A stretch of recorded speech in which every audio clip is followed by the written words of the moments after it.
Hello students, अभी तक हम लोगों ने जितनी वीडियोस देखी हैं उन सभी में हम लोगों ने अपने मैट्रिक्स और डिटर्मिनेंट से रिलेटेड जितने भी टॉपिक्स थे, जितने भी क्वेश्चन हो सकते थे, वो सब हमने पढ़ लिए हैं।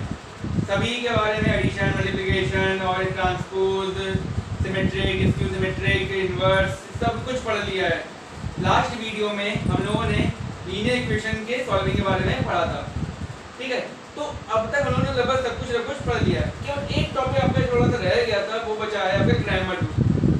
ग्रामर रूल का जो यूज होता है वही जो हमने लीनियर इक्वेशन की सॉल्विंग पढ़ी थी बाय ए इनवर्स सॉल्व करके, वही को उसी तरीके को हम लोग दूसरे फॉर्म से दूसरे तरीके से निकालते हैं, वो ग्रामर रूल के थ्रू निकाला जाता है।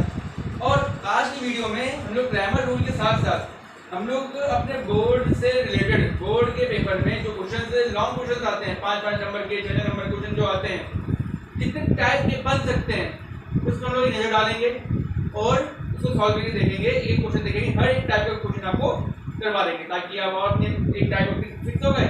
जब भी तैयारी करने का काम आया आपने इनको देखा और इनसे रिलेटेड आपने दो क्वेश्चन और लगा दिए, आपकी तैयारी हो गई। तो बहुत आसान चैप्टर है, देखते हैं आज वीडियो में। चलो हेड डाल लीजिए, solution of homogeneous linear equation in 3 variable और 2 variable. Solution of homogeneous linear equation. Solution of homogeneous linear equation in 3 variable और 2 variable. 3 variable पढ़ लेंगे तो 2 variable का हमको आसानी से आ जाएगा। तो हम लोग 3 variable के बारे में बात करते हैं, ठीक है। By Cramer's rule. By Cramer's rule.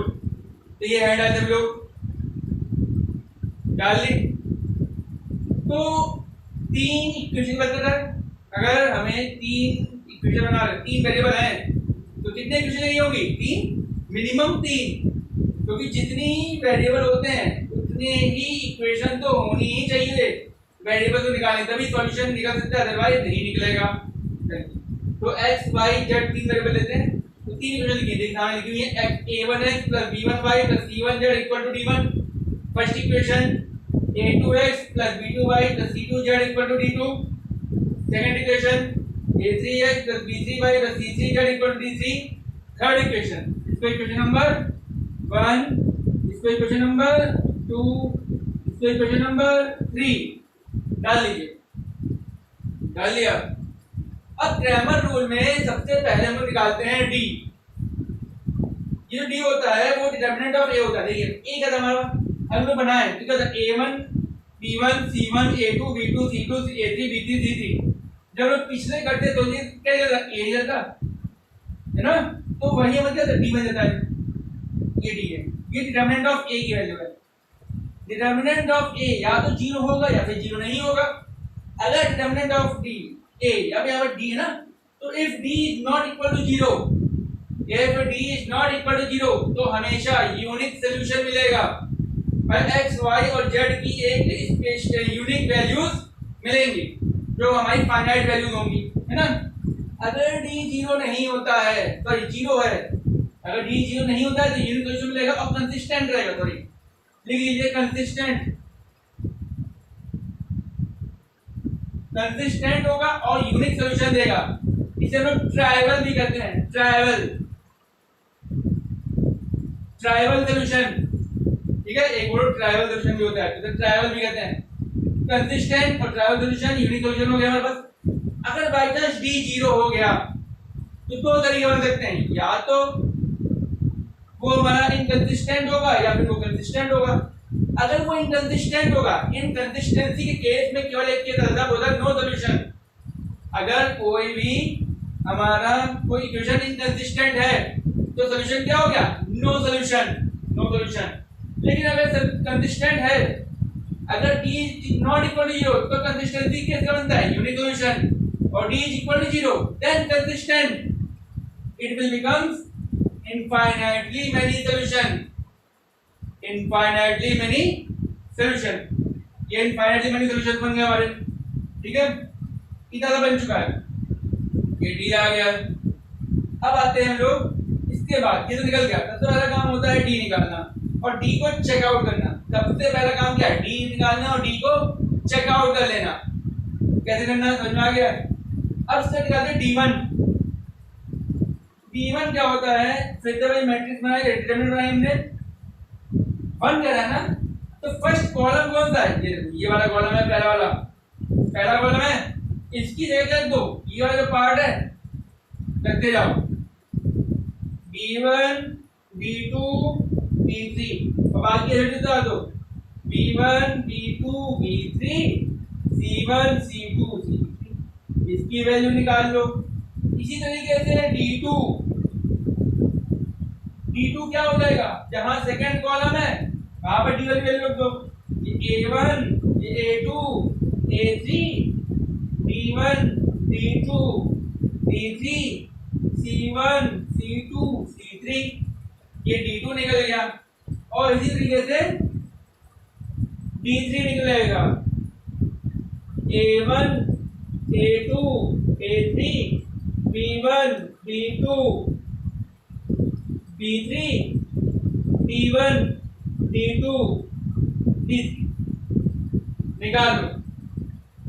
ये D1 हो गया, D2 हो गया, D3 हो गया।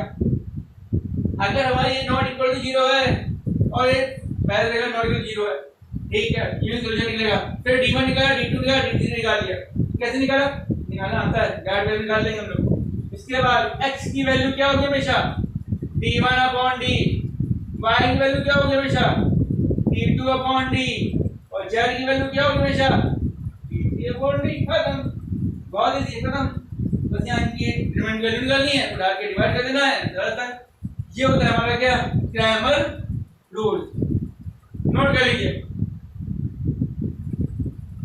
इसको पूरा नोट कर लीजिए।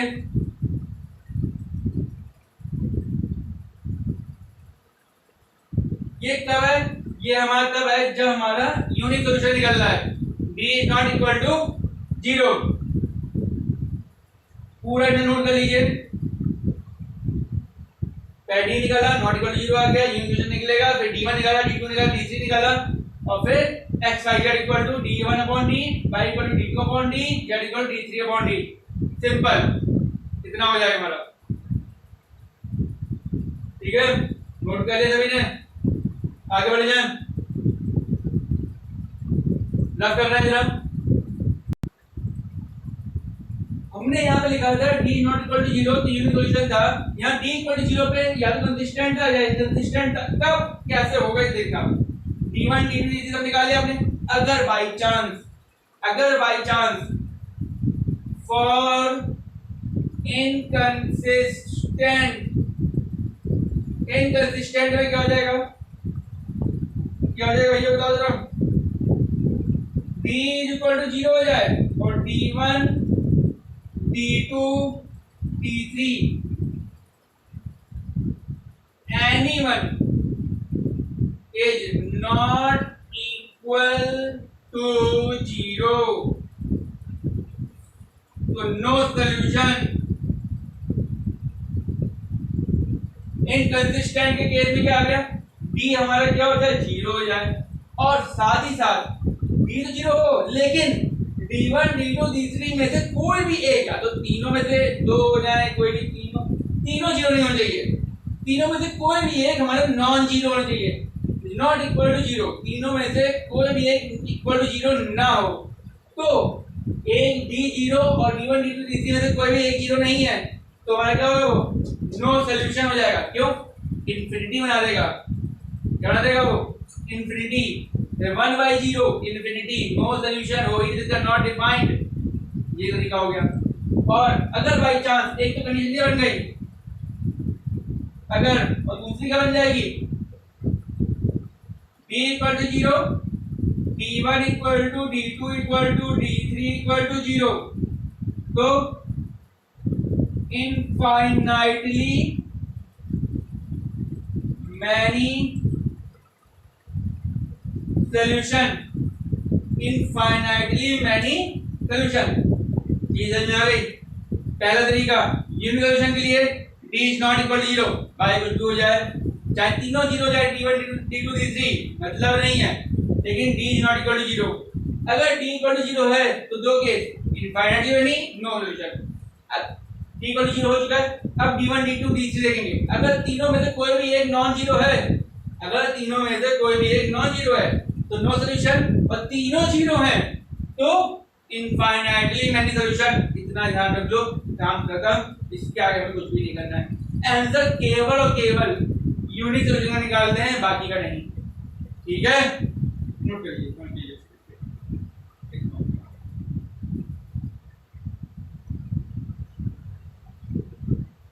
अब इस पे एक एग्जाम्पल करते हैं तो बाकी के डाउट आपको क्लियर हो जाएंगे। ठीक है, रफ कर देते हैं, मूव हो गया होगा, रफ कर देते हैं। चलिए क्वेश्चन लिखिए,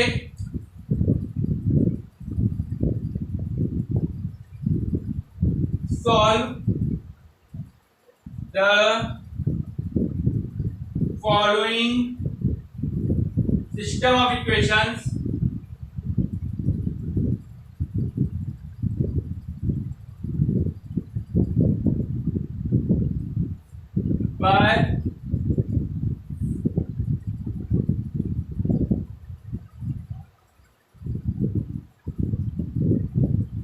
by Cramer rule।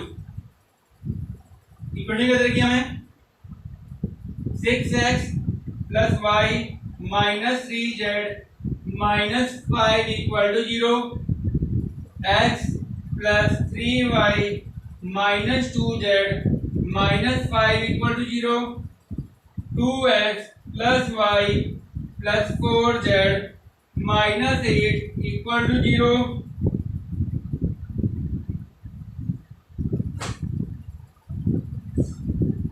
ये हमारा इक्वेशन है, नोट कर लीजिए।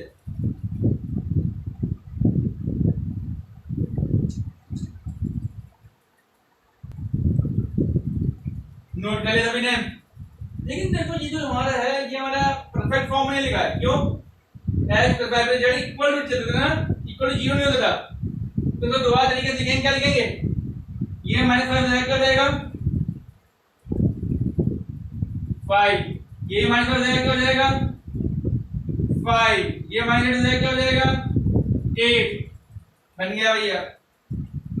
तो d बाय d निकालना था, बाय क्रैमर रूल है तो बाय d निकालेंगे, d इक्वल टू निकालो भैया 6 1 2 1 3 1 -3 -2 4 निकालिए, सभी लोग वैल्यू निकालिए, क्या आएगा भाई 6 पहली रो पहला कॉलम गया 4 3 जा 12 प्लस 2 -1 ये गया 4 प्लस 4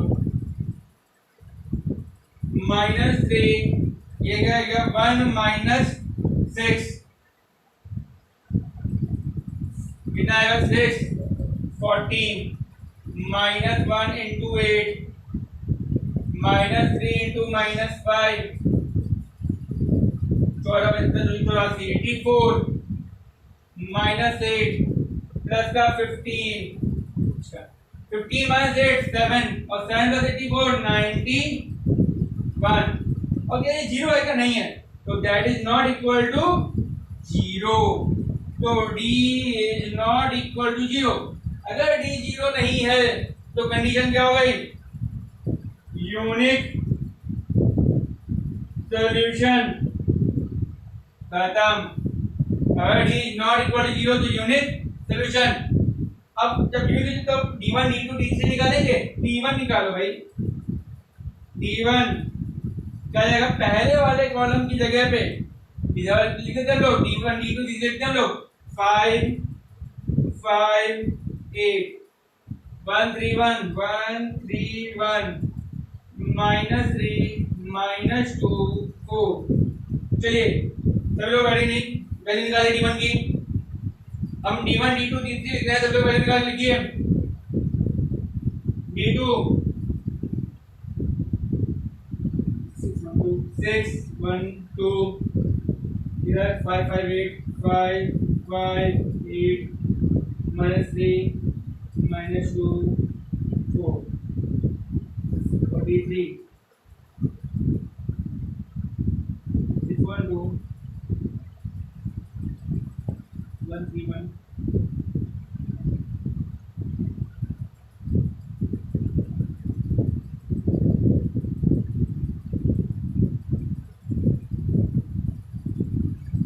हाँ, तो D1 की वैल्यू कितनी आई सभी की बताइए? 91 आई है। D1 वैल्यू कितनी आई? 91 आ गई सभी की। D2 निकालिए सभी लोग, 2 मिनट टाइम दे निकाल रखिए। चलिए जल्दी निकालिए।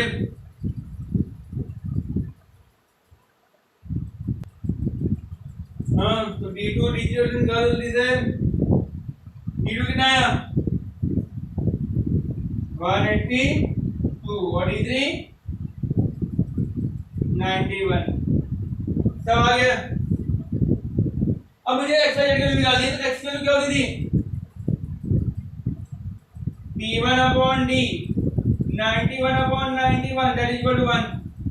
Y की value D2 upon D 182 upon 91 2 और Z D3 upon D 91 upon 91 that is equal to 1. So x y z को निकालेंगे 1 1 to 1 that is the answer. Solve करिए जल्दी से, जल्दी करिए फिर हम रफ करेंगे। चलिए रफ कर देते हैं।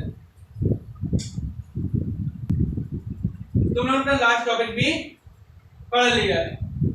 अब बोर्ड पे बेस्ड हमारे कुछ इंपॉर्टेंट क्वेश्चंस आते हैं, वो दिक्कत है करते हैं जल्दी से। चलिए लिखिए, मैं डालिए some important questions on matrices. Some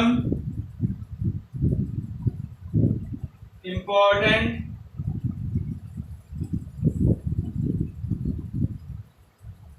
questions on matrices. Question number 1.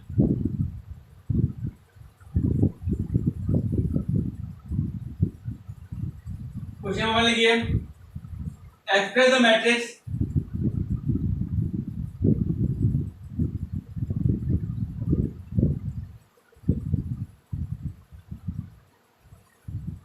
B equal to 2 minus 2 minus 4 minus 1 1 3 minus 2 4 minus 3 as a sum of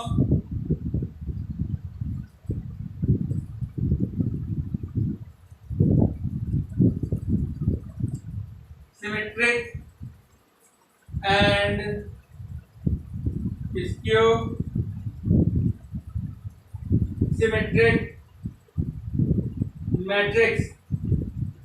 एक क्वेश्चन आता है, कोई एक मैट्रिक्स गिवन होती है, उसको हमें सिमेट्रिक और स्क्यू सिमेट्रिक मैट्रिक्स के समेशन के फॉर्म में लिखना होता है। ये हमारा 1 मार्क 2 मार्क में आता है, तो सॉल्व करना होता है। बहुत आसान क्वेश्चन होता है करने के लिए। तो हम लोग क्या करते हैं, मान लेते हैं P हमारी क्या होती है, सिमेट्रिक मैट्रिक्स होती है, और Q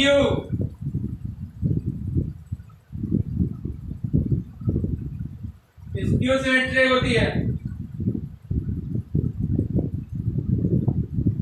एक चीज बताई जाए तुम्हें, कभी भी स्क्यू सिमेट्रिक मैट्रिक्स बनेगी तो उसके डायगोनल एलिमेंट क्या होते हैं, हमेशा जीरो होते हैं। क्या होते हैं, हमेशा जीरो होते हैं। तो हमेशा ध्यान रखना है, सिमेट्रिक हो ये सिमेट्रिक मैट्रिक्स है। चलो अच्छा चेंज करते हैं। तो P प्लस Q इक्वल कितना किया जाए, तो P की वैल्यू जो होती है वो होती है हमारी B प्लस B ट्रांसपोज का हाफ, और Q की वैल्यू जो होती है वो होती है half of B minus B transpose. इतनी वैल्यू निकाल लेंगे, आंसर आ जाएगा। सॉल्व करेंगे तो P की वैल्यू जो आएगी तो देख लीजिए आप लोग, वो आएगी 2 माइनस 3/2 और माइनस 3/2।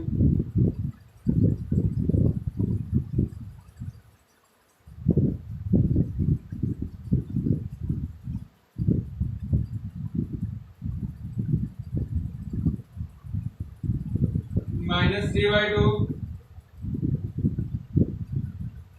3 1 और 1 और ये क्यू की वैल्यू कितनी आएगी 0 1/2 5/2 -1/2 -5/2 0 0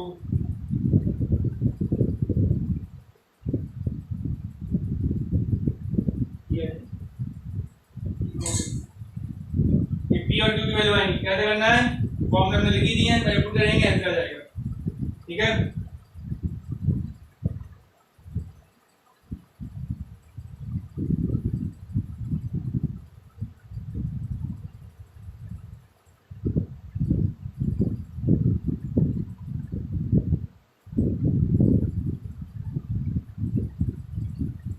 यहाँ पर -3 आएगा, -3 आएगा।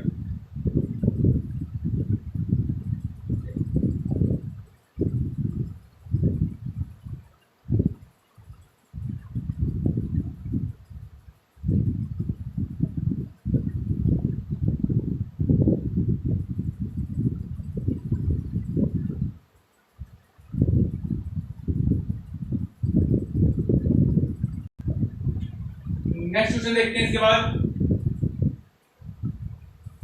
रख करते हैं इसको। ये बहुत ज्यादा एक 2 नंबर का आता है। अगला क्वेश्चन लिखिए, question number 2, find the inverse of matrix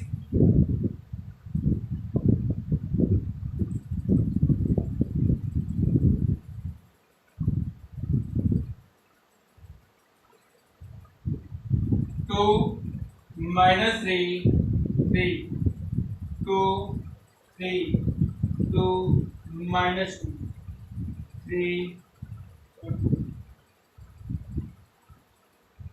by elementary method. ये एक क्वेश्चन इनवर्स ऑफ मैट्रिक्स निकालने के लिए बाय एलिमेंट्री मेथड अधिकतर हर साल पूछ लिया जाता है, कम से कम 5 से 6 नंबर का होता है। तो बहुत ध्यान से प्रैक्टिस करनी है। पूरी एक वीडियो मैंने आपको हाफ एन आवर के ऊपर की इसी टॉपिक पे दी थी, जिसमें हम लोग केवल और केवल inverse of matrix by elementary method निकालना सीखते हैं। ठीक है, और इसका जो आंसर आएगा आप निकालिएगा। इसका आंसर जो आएगा वो कुछ इस तरीके से होगा, -2/5 0 3/5 -1/5 1/5 0 2/5 1/5 और -2/5। इसका जो आंसर आएगा वो इस तरीके से आएगा। इसको बाय एलिमेंट्री मेथड निकालने की कोशिश करिएगा, और कई बार बता चुके हैं, और करने के बाद फिर देखिए आंसर मैच करिएगा क्या यही आंसर आता है कि नहीं आता है। अगर आ रहा है तो ठीक है, नहीं तो आपने कहीं ना कहीं गलती करिए। और बाय रो एलिमेंट्री मेथड ट्रांसफॉर्मेशन करिएगा, बाय रो एलिमेंट्री ट्रांसफॉर्मेशन ही करना। ठीक है, जब तक कहा नहीं जाएगी कॉलम ट्रांसफॉर्मेशन करिए, तब तक कॉलम मत यूज करना। ठीक है, अपने मन से कहा जाए तो हमेशा रो ट्रांसफॉर्मेशन ही लगाइएगा। हो गया, आगे बढ़ो मैं। अगला क्वेश्चन देखें, चलिए अगला टाइप क्वेश्चन देखते हैं हम लोग।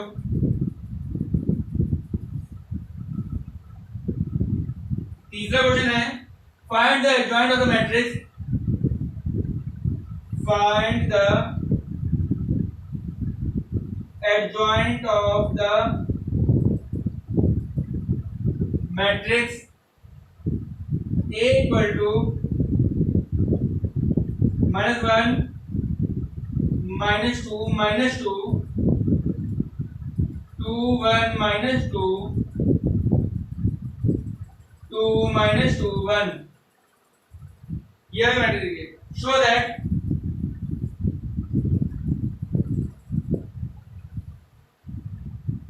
A adjoint of A equal to determinant of A I3।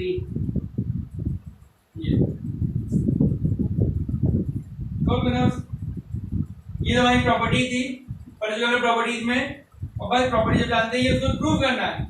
A निकाल दिया ही हुआ, एडजॉइंट ऑफ आपको निकालना है, निकाल के मल्टीप्लाई करिएगा, और डिटरमिनेंट ऑफ चेक कीजिएगा क्या सब कुछ सेम आ रहा है, आएगा ही आएगा। ठीक है, करिएगा आ जाएगा, तो कठिन नहीं है। ये 2 नंबर का क्वेश्चन आता है, ये कभी 4 नंबर नहीं जाएगा, 2 नंबर तक के क्वेश्चन आ जाएगा। ठीक है, एडजॉइंट ऑफ निकालना कठिन क्वेश्चन में नहीं माना जाता है। ठीक है, चलिए 3 क्वेश्चन हो चुके हमारे अब तक, आगे देखते हैं। रफ कर रहे हैं हम लोग।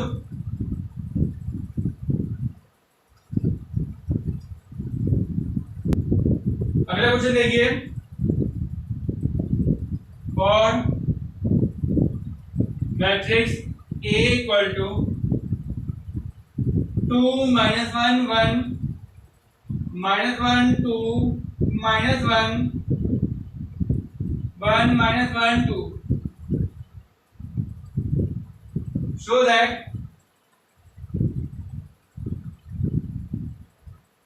a square minus 5a plus 4i equal to 0. Hence find a inverse.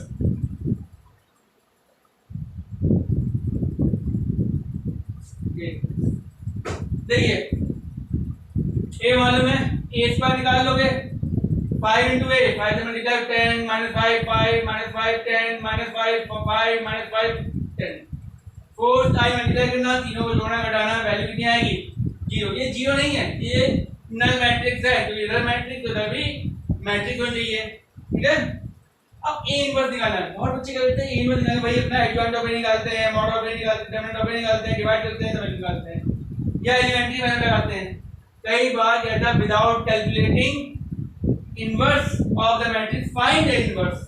अब इसका यूज करना है, तो ये हमको गिवन है, इसका यूज करेंगे। करते हम लोग a स्क्वायर माइनस का 5a plus 4i equal to कितना है 0 है, तो इसको इधर ले जाओ, a square minus 5a that is equal to minus का 4i। अब क्या करो, ऑन डिवाइडिंग बाय a, तो a square upon a minus 5a upon a equal to minus 4i upon a। ठीक है, तो ये बचा a minus 5 equal to minus 4a inverse into i, एक बच जाएगा। अभी माइनस 4 हो जाएगा ना, इधर ले आओ, माइनस 1/4, यहाँ पर i बचेगा, जब डिवाइड करते हैं तो नंबर ही बचता है, क्या बचता है i बचता है। ये दोनों मल्टीप्लाई होगा a माइनस 5i। अब बस निकालना क्या है, a माइनस 5i निकाल लेते हैं। a minus 5i equal to a की value 2 minus 1 1 minus 1 2 minus 1 1 minus 1 2 minus 5i 5 0 0 0 5 0 0 0 5। Solve करते हैं, कितना है भाई, 2 में से 5 क्या -3 -1 1 -5 -1 2 में -3 -1 1 -1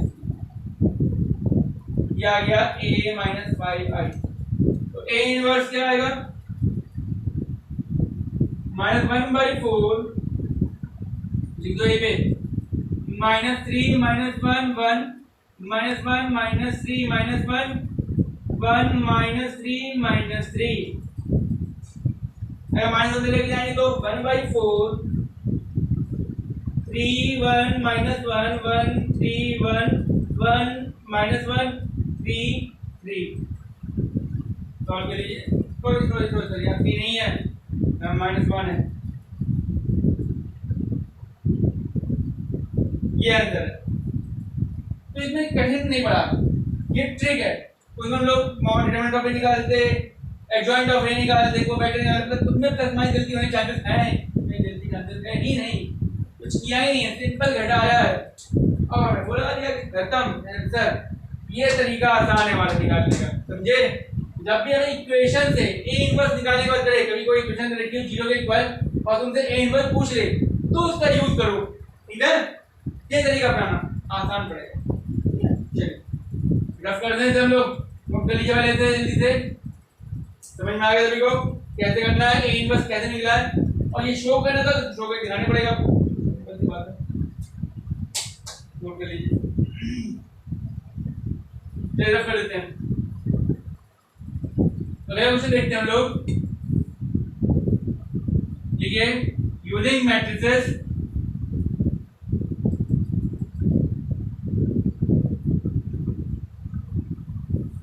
solve the following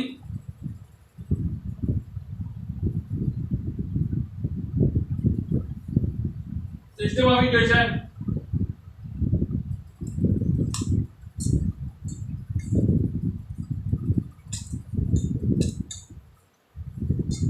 Four x plus 3y plus 2z that is equal to 60, x plus 2y plus 3z equal to 45, 6x plus 2y plus 3z equal to 70। अब ध्यान देना एक चीज, जब तक हमसे क्रैमर रूल के बारे में ना आ जाए तो हम क्रैमर रूल यूज नहीं करेंगे, ठीक है। यदि इसको लिख सकते हो पर बटा ना करो तो अपना वही जॉइंट ऑफ फॉर्म लगाओ। क्या होता है, पहले निकाल दिया डिटरमिनेंट ऑफ ए, ऐसे लिख दो, उसका फॉर्म लिखो। क्या लिखेंगे लोग, 4 1 6 3 2 2 2 3 3। यहाँ पर x y z, यहाँ पर 60 45 70, ये a, ये x, ये b, तो a x equal to b, तो x equal to a inverse into b। अब डिटरमिनेंट ऑफ a निकालो, उसके बाद एडजॉइंट ऑफ a निकालो, फिर a inverse equal to adjoint of a upon determinant of a लिख दो। और जब ये निकल आए तो x निकाल लो, a inverse into b multiply करके निकाल लीजिए। और देखिए सॉल्व करने के बाद जो आंसर आएगा इसका वो x आएगा हमारा कितना, 5, y की वैल्यू 8 और z की वैल्यू माइनस करेंगे।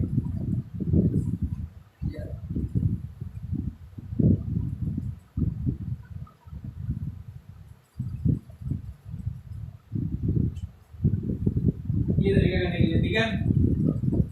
कर जो कई क्वेश्चन इस पे किए हम लोगों ने लास्ट वीडियो पे, तो हम लोग इस पे कर लेंगे आपसे, हो जाएगा, ठीक है। जब करते हैं सब लोग क्वेश्चन लिखिए, using elementary transformation find the inverse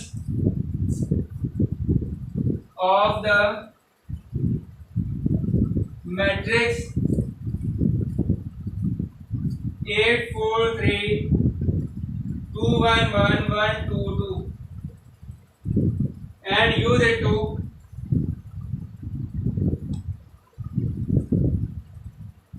solve the following system of equation. Solve the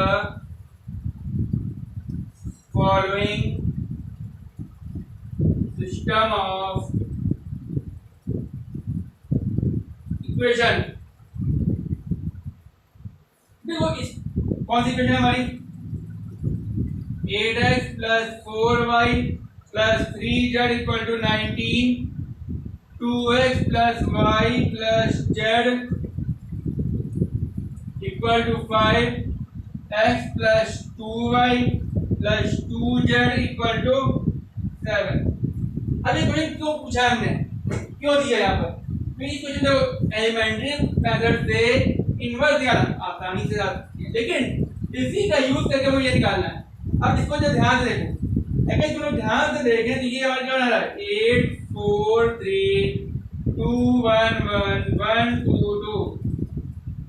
आगे यहाँ पर x y z, यहाँ पर 19 5 7, ये हो गया a, ये हो गया x, ये हो गया b, तो a x equal to b, तो x equal to a inverse b। क्या ये a इनवर्स है, क्या ये इसी a का इनवर्स होगा? तो ये a इनवर्स आप एलिमेंट्री ट्रांसफॉर्मेशन के थ्रू फाइंड आउट कर चुके हैं। एलिमेंट्री ट्रांसफॉर्मेशन जब इसका a इनवर्स निकाला और यही तो a इनवर्स है, वो आप लोग को कहाँ पुट करना है, यहाँ पुट कर देना है। और 19 आपको मालूम ही है। अब ये नहीं सर यहाँ पर भी निकाला है, फिर ये आ गया है, तब फिर से निकालने बैठ गया बैठ के, नहीं, जो यहाँ लगाया था उसी का यूज किया हमने, इसको यहाँ पर रख दिया, फ्रॉम द अपर इक्वेशन मैंने पुट कर दी, डी हमें मालूम ही है, मल्टीप्लाई किया, इसका ये निकल के चला आएगा। नोट कर लीजिए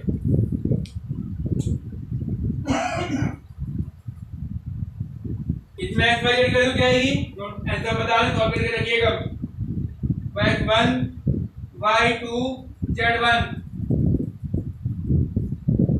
ये आंसर लिख लीजिए, सॉल्व करिएगा इसको पूरा तरीके से और आंसर चेक करिएगा, सही आ रहा है तो ठीक है, इस दुआ करिए, बस कर दें।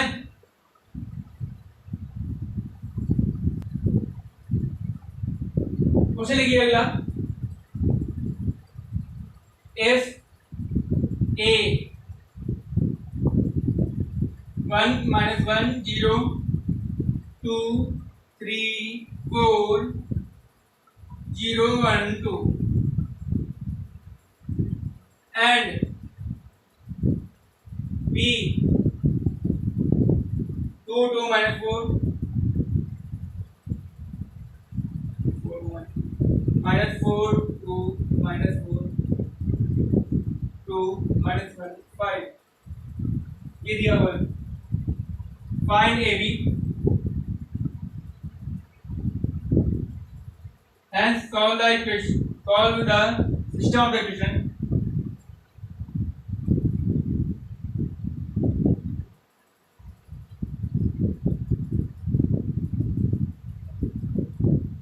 X minus y equal to 3,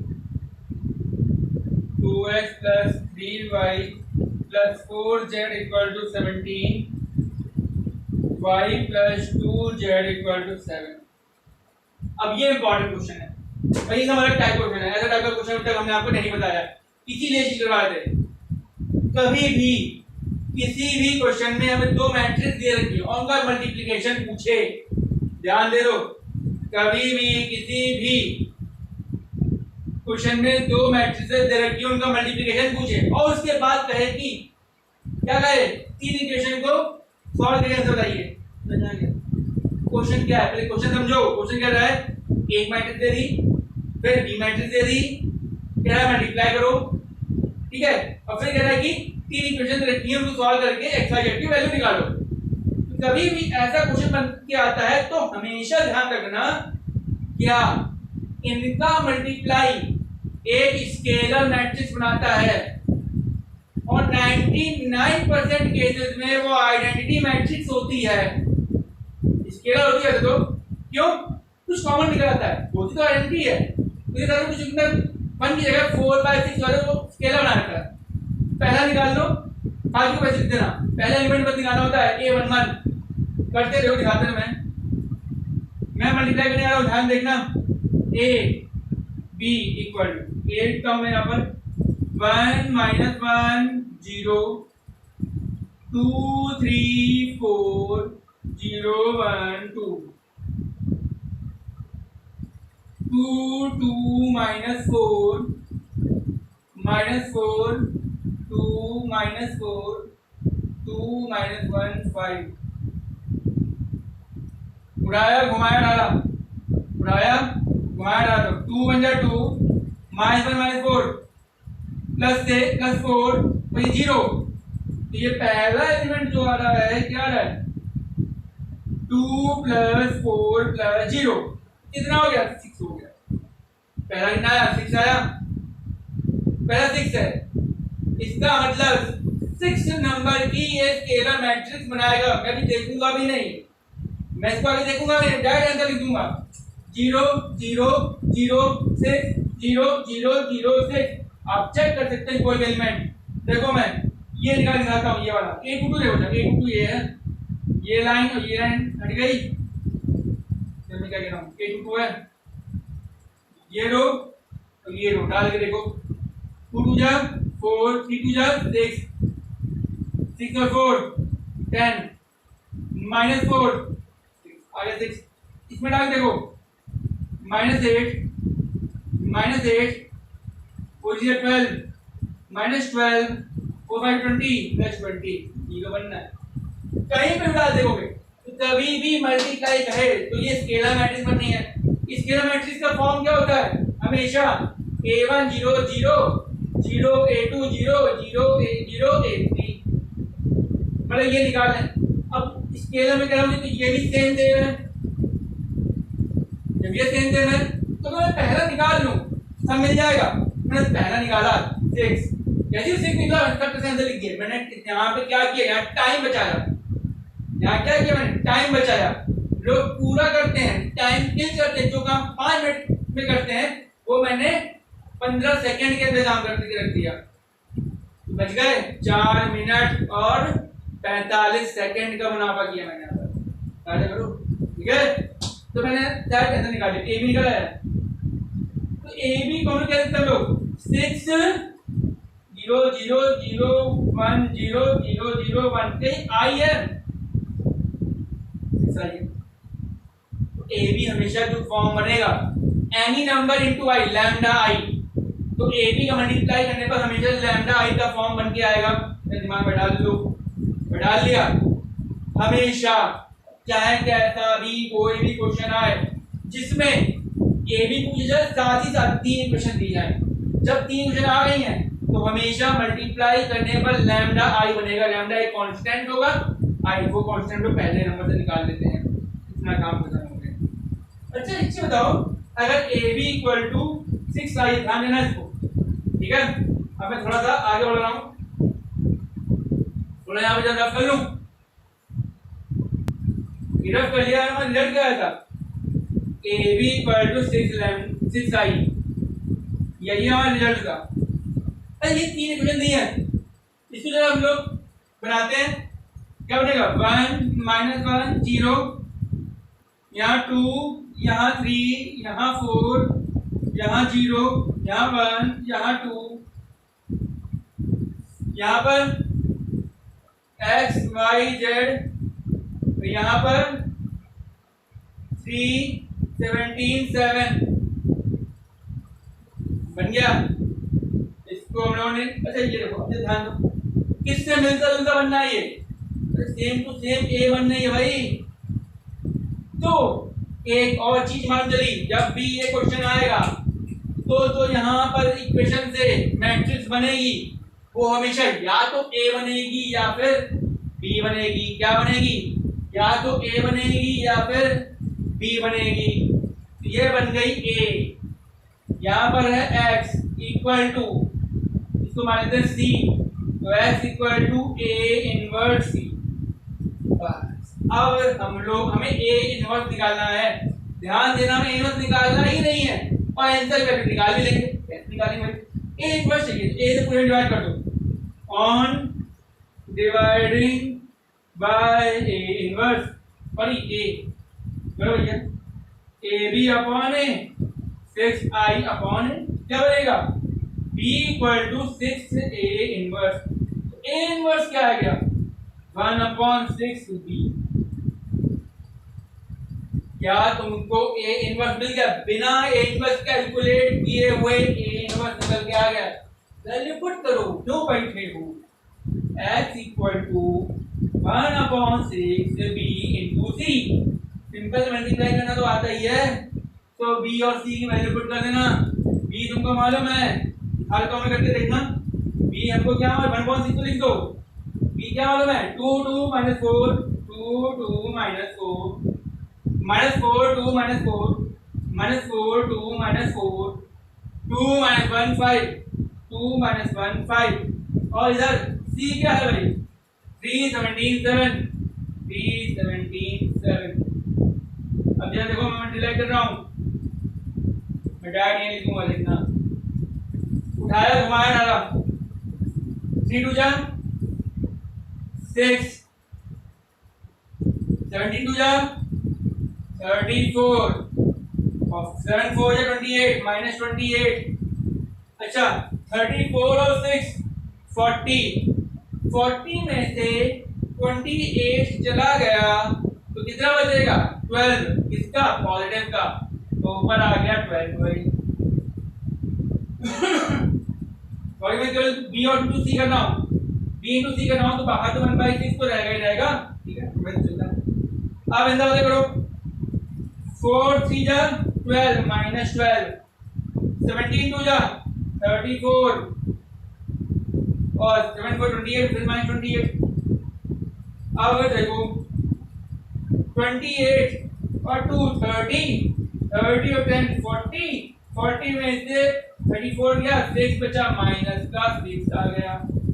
और तीसरा करते हैं 2 3 जा 6 माइनस 17 और 5 7 जा 35। अरे 35 में से अगर 17 घटाए तो 18 बचेगा, 18 और 6 24। अच्छा मल्टीप्लाई करो अंदर क्या बचेगा x इक्वल टू क्या है भाई 2 माइनस 1 और 4 और x क्या है भाई ये x ये y और ये z है। तो देखो answer x equal to 2 y equal to minus 1 और z इक्वल टू 4 ये आंसर है। बहुत आसान था, a भी मल्टीप्लाई कर लिया, हमेशा क्या आया i लैम्डा i आया, लैम्डा क्या था कोई भी नंबर हो सकता है, हमारा यहाँ पर 6 आया था। और कैसे निकाला हमने केवल 1 1 पहला एलिमेंट निकाल दो, जो पहला आएगा वही सब में घुसेगा। उसके बाद हमने क्या किया इसको फॉर्म में चेंज किया, चेक किया ये ए बनना है कि बी बनना है, कोई ना कोई बनेगा बनेगा, या तो ये बनेगा या फिर ये बनेगा, कभी भी दोनों में से नहीं बनता है। तब क्या होता है इनमें से किसी का ट्रांसपोज होता है, इनमें से किसी का ट्रांसपोज होता है। और हम जानते हैं ए इनवर्स ले या ए ट्रांसपोज इनवर्स ले दोनों सेम होते हैं। नहीं सॉरी क्या कह रहा हूं मैं ए इनवर्स या ए ट्रांसपोज का जो इनवर्स होगा वो ए इनवर्स का भी ट्रांसपोज हो जाएगा। जो बनना हो उसका इनवर्स निकाल लो यहां से और उसको ट्रांसपोज कर लो, बन जाएगा, लगा देना आंसर आ जाएगा। नोट कर लीजिए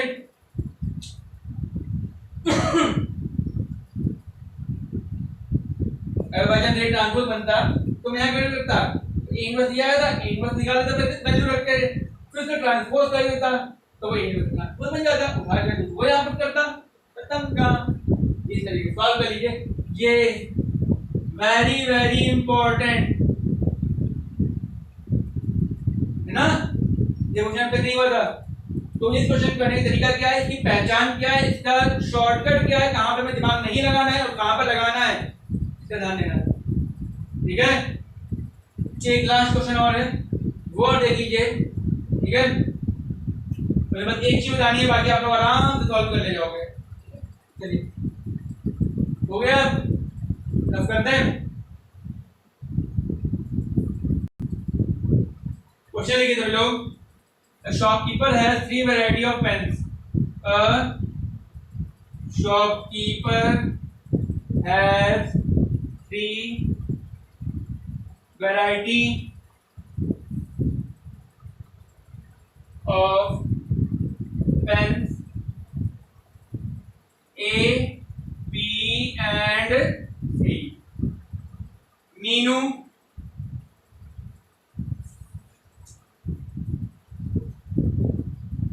purchased 1 pen of each variety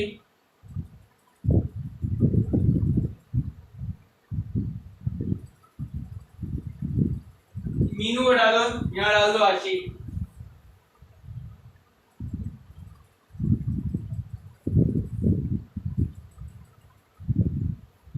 one pen Meenu purchased 1 pen of each variety for a total of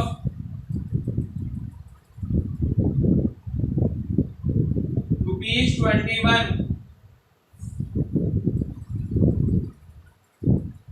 यहाँ डाल दो आप अंकित purchased 4 pens of A variety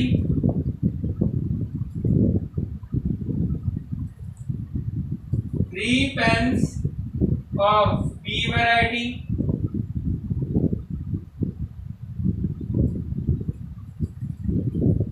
and 2 pens of C variety. और तीसरा आदमी था कौन? अलिस्बा, while Alishba purchased 6 pens of A variety, 2 pens of B variety, and 3 pens of C variety for 70 rupees। इसको यहाँ पे लिखा नहीं हमने, कितने रुपए खरीदे हैं? for 60 rupees। ठीक है, यूजिंग मैट्रिक्स मेथड